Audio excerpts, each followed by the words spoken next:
আসসালামু আলাইকুম এভরিওয়ান। আশা করি সবাই ভালো আছেন। বাসায় কয়েকটা চিকেন ছিল। ভাবলাম কি বানিয়ে খাওয়া যায়? মাথায় আইডিয়া আসলো যে ঝটপট তো চিকেন ফ্রাই বানিয়ে খাওয়া যায়। তো আমরা তো সবসময় কত রকমভাবে চিকেন ফ্রাই বানিয়ে খাই বা রান্না করে খাই। এরকম আমি কখনো বানাইনি। ১ম বানিয়েছি। ১ম আমি টুথপিক গুলাকে দিয়ে এগুলো বানানোর চেষ্টা করলাম। খেতে খুবই মজা লেগেছিল। তারপরে সহজ খুবই। ১০ মিনিটই হয়ে যায়।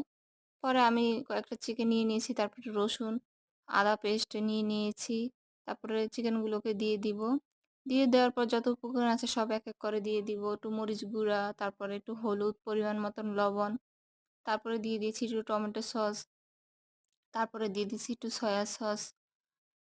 তারপরে সব একটু পরিমাণ মতন কর্নফ্লাওয়ার যা উপকরণ লাগে সবই দিয়ে দিয়েছি মোটামুটি। তারপরে একটু ভালো করে এগুলোকে মাখা করে নিব।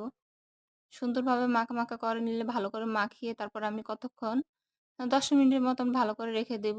যেন মসলাটা এগুলোর ভিতরে একটু সেট হয়। তারপরে রাখার পরে এখন আমি টুথপিক গুলা দিয়ে একটু লেবুর রসও দিয়ে দিয়েছিলাম। ১ম এ মনে ছিল না। তারপর ভাবলাম একটু লেবুর রস দিলে মনে হয় ভালো হবে। তারপরে যে ফাইনালি সবগুলো আমার টুথপিক দিয়ে বানানো রেডি।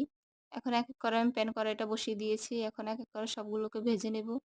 খুবই সহজ। এভাবে বাসায় একবার ট্রাই করে দেখবেন। দেখতেও সুন্দর লাগে, খেতেও মজা লাগে। এখন সবগুলোকে একসাথে দেওয়া আমার ডান। এখন সবগুলোকে ভাজা করে নিয়েছি। খেতে খুবই মজা লাগে সস দিয়ে খেতে। একবার সবাই ট্রাই করবেন। Tata bye, by.